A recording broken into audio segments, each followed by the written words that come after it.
Hey everybody, welcome back to It's the Little Things. Super excited to have Brandon Sparks here. If you don't know him, obviously you need to know him.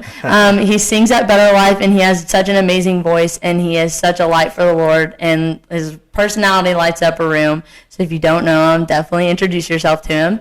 But Brandon, why don't you tell us a little bit about yourself? Well, first off, I appreciate that. I don't know about all this good singer stuff, but thank you. I appreciate it. I work at Better Life Church. And I am married, so there you go. My wife is Abby, and shout out to my wife. I know you're watching. But yeah, and moved to Moorhead. Oh gosh, how many years ago now? 8 years ago? Oh, wow. Something like that. It's pretty crazy. Yeah, it's hard to believe. 7-8 years ago, and I went to Kentucky Christian University for a little bit. That explains a lot, actually. The whole Anyways, go ahead. So I went to KCU for a year. I grew up right behind it. I lived right behind it. Oh, wow. So wintertime, I would sleigh ride down to the campus and go to class. So it was really close and it was convenient. But even though it was close and convenient, it wasn't what God had called for me. Mm-hmm. And I knew God was calling me to Moorhead, had no idea why.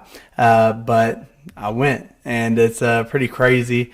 I can say honestly, at first, whenever I came to Moorhead, it probably wasn't the most pure motives. I kind of wanted to get out of my hometown for a little bit. I feel like everyone deals with that, like, I want to get away. But honestly, it was a God thing. And I remember I was running around KCU, and I said out loud, I was like, God, what do you want me to do? Because I was at a church, I was helping with the youth ministry there, grew up in the youth ministry there, so on and so forth. And I remember saying that, and someone had asked me to come to Crosspoint Church, which is Better Life now, and they'd asked me to come there. And so I came to check it out, and I'll never forget, Pastor Daniel stood up. First I experienced the worship, and I was like, whoa.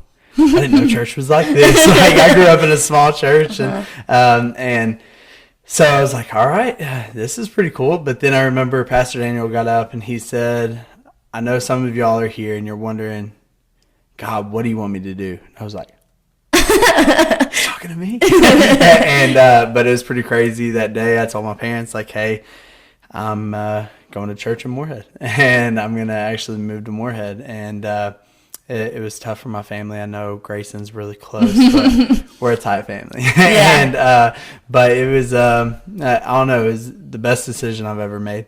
And like from that standpoint of just taking that step of faith out, like there are small things here and there, but really that was the biggest step of faith I had taken, like as a man. I was 19 years old. But yeah, so I did that, and then came to Moorhead State University. Come on now. Yeah, that's right. And I came here, was actually going to do nursing and these different things, but God had called me into ministry. And it's funny you say that, like, I'm a good singer and stuff, because I auditioned for the worship team. That's what I was going to do.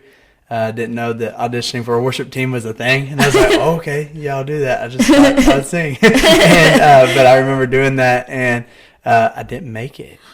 I know, I didn't make it. I was like, oh my gosh, what's going on? But I remember I didn't make it, and I was like, all right, hang on, God. Did I not hear you right? Like, am I not supposed to be here?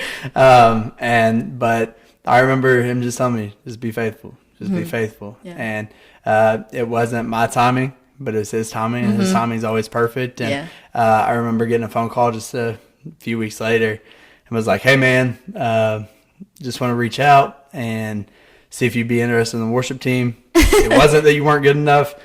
Don't know why we said no, but it just wasn't the timing. And we seen your faithfulness and your heart, and we would love to have you on the team. And I was like, that's pretty crazy. Yeah, that is crazy.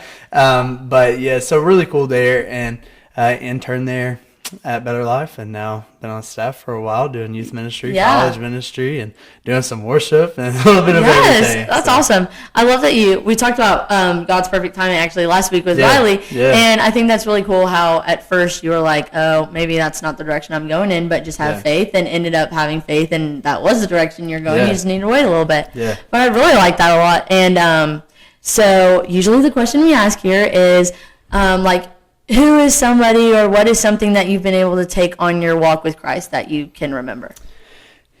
Man, there's a lot. I have a lot of people that have really poured into me, from youth pastors of, I can think of a couple, Rich Miniger, I can think of Zach Bodkins and Chase Bright, and always been super tight with them and helping me in some hard times growing up that really helped with my foundation of my faith. And then my parents grew up in church, and they really helped build that foundation as well. But one person that really sticks out to me is my Uncle Terry. He's just someone I always looked up to. He is a pastor as well. And he helped me through a lot of stuff, just having real conversations and just being real and being that real example of what Jesus really looked like.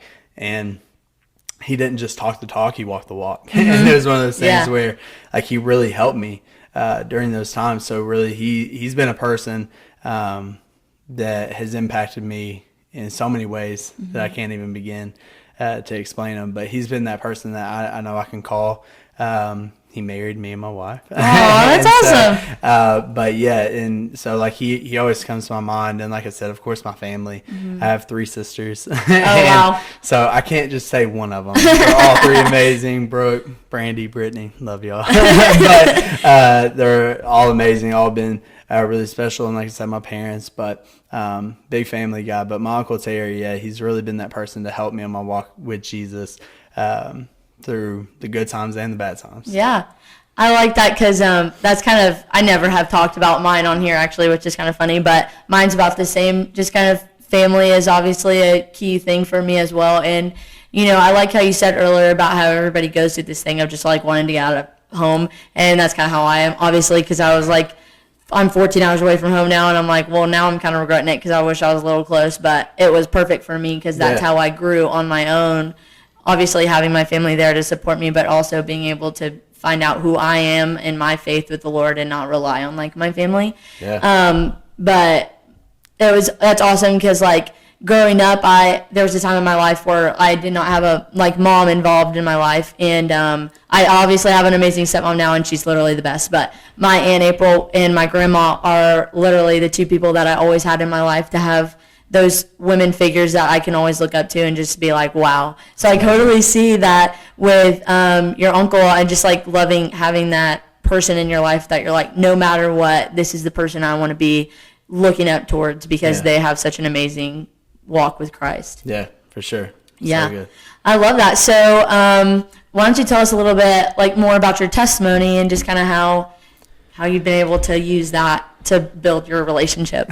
Yeah, for sure. And kind of like what I talked about earlier, my family grew up in church. Like we grew up in church. We went ever since I was young, like really young. And so I kind of grew up in church. So like from the outside looking in, honestly, a lot of times people are like, oh, the Sparks family. And it looks like everything's kind of like together. And it looks kind of like picture perfect, and like we will have big pictures, and we have, I mean, I'm having a Thanksgiving Wednesday and then having 4 Thanksgivings on Thursday. I mean, we're a big family, so we're just everywhere. So it looks like everything's together. However, it wasn't always like that. And just had some really tough times, had some really, a lot of growing pains like within our family, and went through some trials and certain situations. And my best friend, he passed away whenever I was 14. He was 13.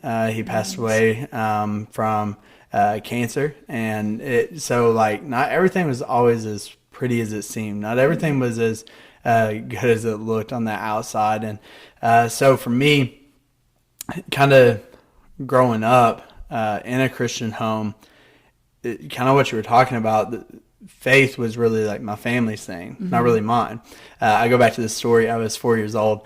I love basketball. Still love basketball. Love it. And I played basketball growing up. And I remember I was 4 and I was getting ready for a basketball camp. And on Saturday, and I was up early, was ready to go. And but then I remember waking up on a Sunday, the next Sunday, and my dad was like, you got to get up for church. And I was like, I don't want to. It's kind of like me today with everyday life. I want to get up and practice. But I was like, I don't want to. And my dad was like, now if it was basketball, would you get up? And I was like, yeah. And just being an honest kid. Yes. And so I was like, yeah. And he was like, so you're telling me you love basketball more than Jesus? Once again, being an honest kid. Yeah. I was like, yeah. But, and so like that was really, but I noticed even throughout my, like growing up, like I noticed that faith was a lot of times found in my family, but I noticed it later on whenever I really had to put faith to the test. Like whenever I had to have my own faith and I was having my own struggles, that's whenever I was like, whoa. Like, faith isn't just a pretty word. Faith isn't just this thing that you see on tattoos and in art. Like, faith is real. And, like, it's not just something that you read and it's like, oh, I have faith. It's like, oh, gosh, I got to have faith. Yeah. And so, like, it was really a struggle hitting my teens and even, like, in my 20s. And so I had to use that. However, like I said, I had lost my best friend. And I leaned on other people, and I had those people, like I mentioned, my youth pastors and stuff, to help me. But then I had another struggle where I really had to put my faith to the test within like anxiety and stuff.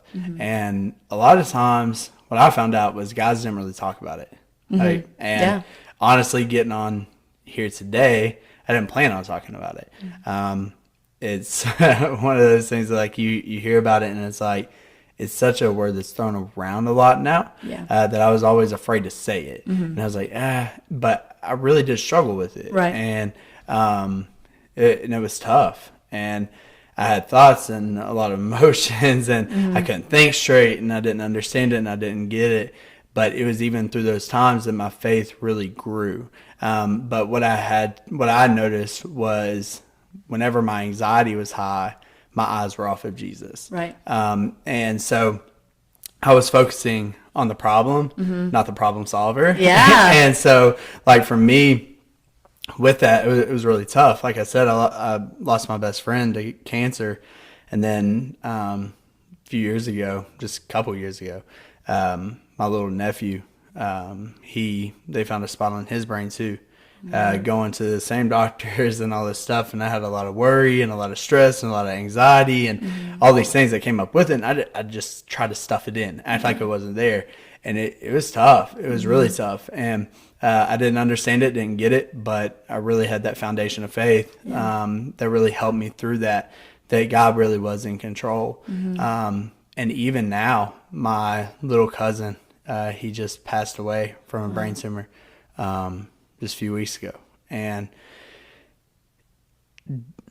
during the time, I was like, man, I still, being real, I still can't wrap my head around it. Yeah. Can't wrap my head around, like, the bad things that happen. But what I do know is that God is the Prince of Peace, and that he brought that peace, and the word says that he is our comforter and he is comforted. And even whenever the times are bad, he is still good. Yeah. But really, it was going through that time, even whenever I was younger, with situations within my family, having my best friend pass away, not always being the perfect person, that I found a perfect Jesus. And so it was really through that at a young age, I did get saved. But following Jesus happened as I got older. Like, it was like I accepted Jesus at a young age, but I followed him older. And so really putting that into practice and just seeing what God can do in and through it has been really cool. Yeah. Thank you for sharing. That was a really good story. That's like, to me, that's kind of what I've been learning too. Kind of just, it's like faith isn't just a one-time thing. It's not some accessory. Like, it's part of your everyday armor you have to put on. Yeah. And it's one of those hard things that you just kind of have to face and be like, I can't just pick and choose when I need to have it. I need to have it all the time. When I'm doing good, when I'm doing bad, all the time. And that's something that's hard for me to come across, because when I feel good, I'm like, okay, I'm rolling. Yeah, and then all of a sudden you hit a wall again and you're like, okay, Jesus, I need you again. And that's just not how it works, because that's not how you grow a relationship. That's how you just stop and have to restart when you come back to, because you can't just keep going the way you live. And so I think that's really an awesome example of how you have to continuously have faith. And I know my testimony is about the same. I literally was raised in a pretty Baptist home, kind of non-denominational situation going on there. And I was just raised in a home like that. And so growing up, I had all my family that had the faith for me. Mm-hmm. And, my grandma and my aunts and my uncles, everybody was so good at praying. And I was just like, okay, like y'all are praying for me. I don't really need to pray because y'all are doing it for me. And so growing up, that's kind of what I believed. And then actually going through stuff myself and seeing like, this is my journey. It's not theirs. Yeah. And kind of realizing that was when I was like, oh gosh, like this is my eternity that I need to worry about right now first before I worry about anybody else's, because if I can't get my life straight, like how am I going to sit here and tell everybody else to do the same with theirs? Yeah. And so I really like the idea of just kind of how you have to man up, put on your pants, and get out there and be like, here's the deal. It's me and you, God. Like, this is between me and you. It's not between me, you, and my family.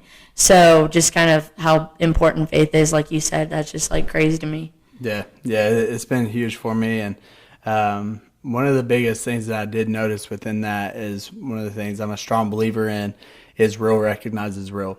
The more real I am with you, the more real you're going to be with me. Mm-hmm. I even found that true even with my relationship with God, that the more real I was with God, the more real God would become to me. Mm-hmm. And that the switch really flipped whenever my prayer life changed. That I started talking to God, like, of course, like a father, but then also like a friend. Mm-hmm. God, I'm struggling. Yeah. God, I need you. God, I don't understand it. God, I don't get it. But actually put my faith and trust in him, that even in the bad times, he was still good. And what I found out, too, was whenever I started putting that into action, that the majority of the answers he's going to give you, he's already said in his word. Right. And I was like, man, when's the last time I've opened up my Bible? but it was real, and that really changed it for me of putting the faith into actions. Right. And it's hard. It's not easy, and it's not an over-the-night thing. Mm-hmm. But man, it's worth it. Yeah, it's so worth it. For sure. Yeah, I've never heard that before. Yeah, that's cool. I had never thought about that, so that's got my wheels turning. But that's really cool how you phrase that, because I've never thought about it like that, how the more real you are. And it's kind of like with yourself too, because I know for me personally, like I tell myself all the time, like what I'm going through is like not that big of a deal and I just need to get over it type of thing. Yep. And at the same time, that's like not true, because I'm going through something in order for him to show me what he's trying to show me. Yep. And so like it's kind of being real with myself and realizing, okay, I'm going through this and I'm not going to get through it alone. Yep. So I need to put on that armor of faith and just go out there and be like, okay, like it's me and you, we're going to do this together, and I know you have me. And I really like that a lot. Like being real with yourself is being real with God, and being real with God is how you're going to realize how real he is. Yeah. Yeah. Sure. Wow. That was really good. That's really got me going. Yeah, that's insane. I've never thought about it like that. Yeah. To anybody watching and listening, Brandon literally, like, when he has done such a great job making, I know the softball team goes to Better Life all the time to go for college night and stuff. And so he always does a great job, like, going up to us and talking to us. And so it really made me, because one of my first times I actually met you there, and it was just insane, because I was like, oh my gosh, I feel like I'm at home. Like I was so nervous to go, and I go to church at home, but nothing like Better Life. It's nothing like Better Life. And I don't think I'll ever be able to find a church like that. It's just moved me so much. And so it's just cool to have like you, and I know you don't realize how much we see you here as like a celebrity at Better Life. We literally look up to you so much, and we're so excited to see you. And all the girls, I know, Lex right now, everybody's so excited to talk to you. It's like, hear like what you have to say, because I've literally been like, guys, you're not going to believe this. Brandon's going to be on the podcast. And I've been trying to keep it to myself, but I literally can't. I'm telling everyone. And so I just am super glad you're here. And I know like you've been going through a lot, but one of the things that you don't realize is how much you have an impact on other people's lives, because you have literally affected like all of our lives so much more than you know. And so your journey, it's making a difference. Like you're doing a great job. It means a lot. Sometimes it doesn't feel like it, but you never know. you never know what you're doing in other people's lives. And so you're really doing a great job. Means a lot. Love softball team. What's up, guys? We love Better Life, and we literally just love the community there. And I would recommend everybody to go there. I literally am like, guys, come on. Yeah, come check it out. I know we've talked about this before, but like the community is so important. Like when Pastor Daniel was talking the other day about getting locked in at a church and like getting regardless of where you're at. And I was talking to Peyton Rose after, and I was like, I need to get involved in like church. Like I've been wanting to. I've been having a tug on my heart, but it's just actually getting involved part that I have the problem with. But it's like that crazy that I can feel him talking to me, and I'm like, okay, I get it, I'll do it. All right, fine. But I think it's like part of that whole being real with myself, because it's kind of was like part of me like, oh, I just want to do something. It's not me. That's not me coming up with that. And so like deciphering like the difference between what he's saying and what I'm wanting to do is really where I've been having issues with, because I don't know what the difference is. It's like hard to hear sometimes what he's trying to say, but I think it's just the distractions in my life that keep me from actually hearing him. Yeah, I think what's beautiful though sometimes too is what I found out was a lot of times it was like, man, why am I wanting this so bad? Like I feel like it lines up almost too perfect. But then I also had to remind myself of my prayer life, and I was praying, God, let my wants be your wants. And it's beautiful whenever they match up. And whenever they match up and it just goes in sync, man, allow God to open up those doors. Allow him to walk through. And I know Pastor Daniel's talked about it multiple times. The enemy's never going to be like, hey, be generous to someone. Yeah. That's not in our nature. So if you're feeling that, and that's a God thing. Right. And if it's like, oh, man, that's something I love to do, man, it's probably because you're living the life like Jesus. Yes. And so I encourage you with that. Another thing that I was going to say too, because you talked about being connected, being plugged in, so on and so forth, is we both talked about people that we looked up to. We talked about people that have poured into our lives and really helped with the foundation of our faith. I want to encourage you, whoever's watching, hey, get people around you. Make sure you're having people pour into you. It's really easy to be like, well, I have so many people to help. I got to help. I got to help my girlfriend with her guy situation. I got to help my guys with their girlfriend situation. I got to help them in following Jesus, and yet help them. I'm not saying that. However, what happens so often is we pour into other people and we don't have people pouring into us, so we're left empty. And I just want to encourage you with that. Maybe you're struggling with, maybe I'm running on E right now. If you're running on E, it's probably because you don't have someone pouring into you. Right. And most importantly, having that relationship with Jesus to pour into you. I know it sounds super simple. I personally have a problem, and I'm on a little side tangent. I personally have a problem whenever people are like, that's a Sunday school answer. Not the Sunday school answer. I personally have a problem with that, because I go, well, let's go to college class. If you know on a multiple choice test that the answer is A, you're going to put A. Right. Because it's the answer. Well, I put it 3 other times. I know those are right.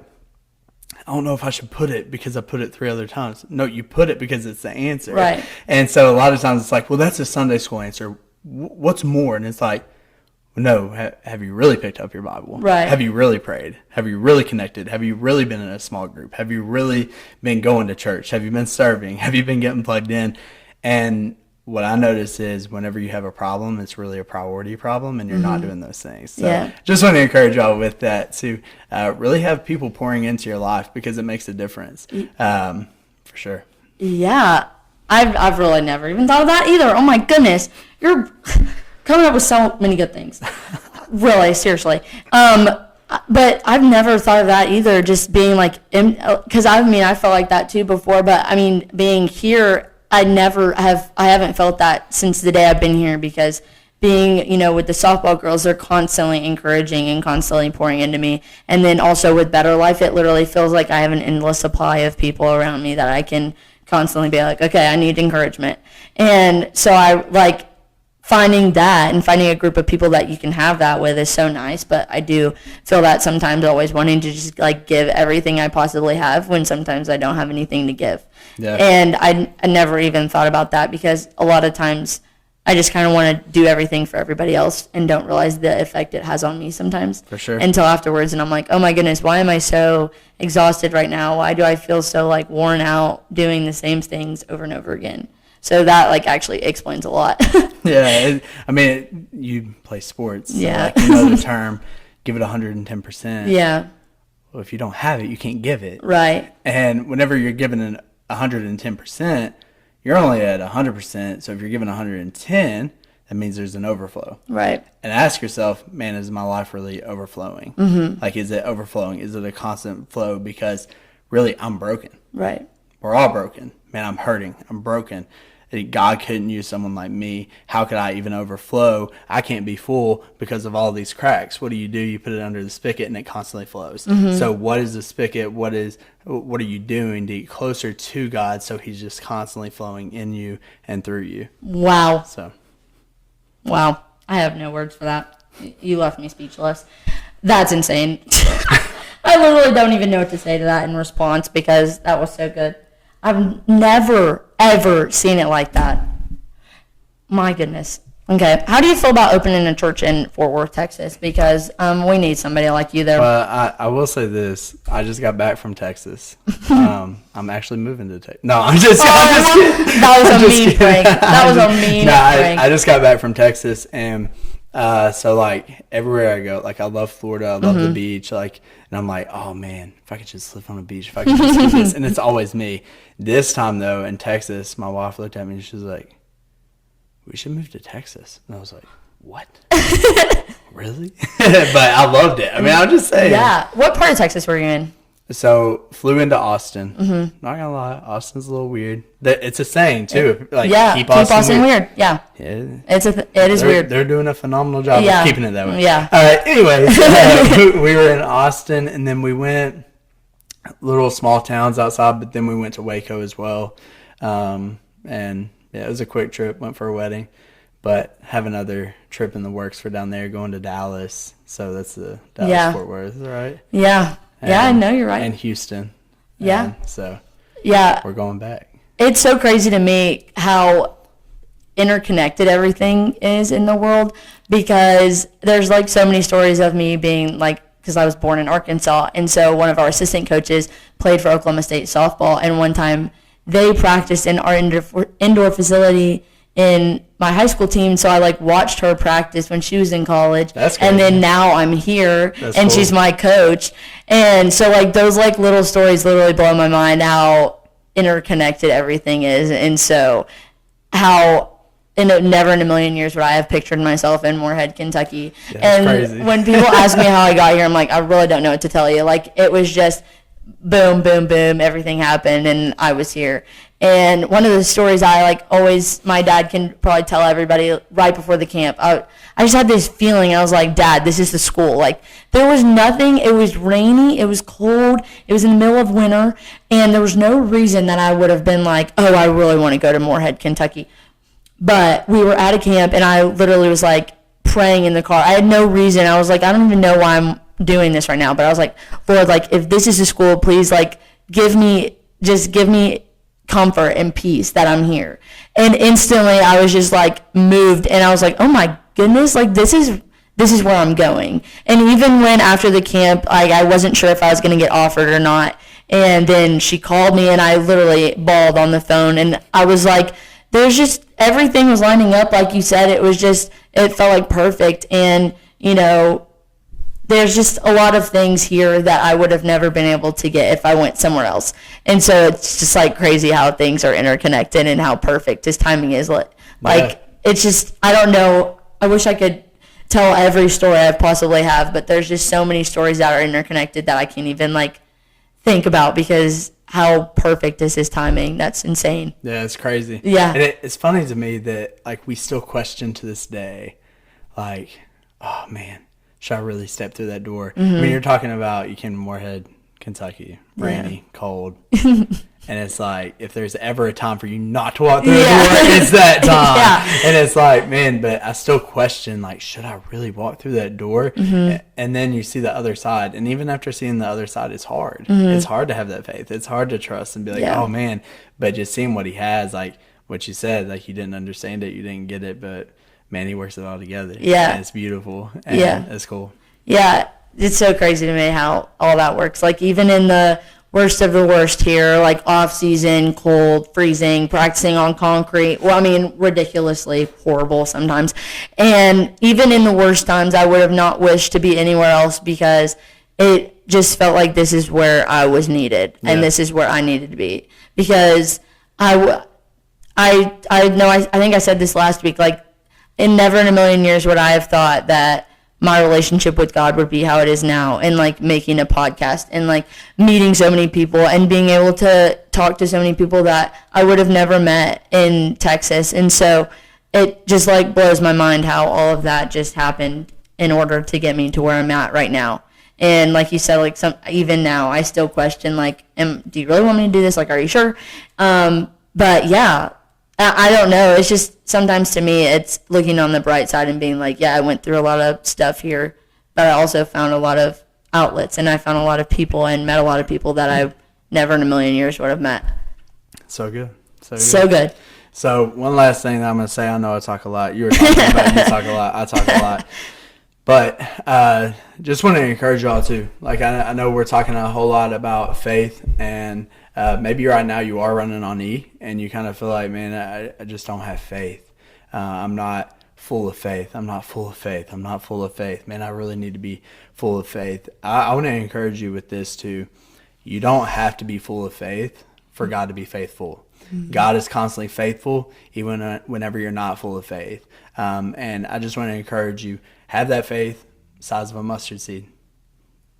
Have that faith. Yeah. And because I'm telling you, if you have that small of faith in Him, He will always be faithful to you, no matter what.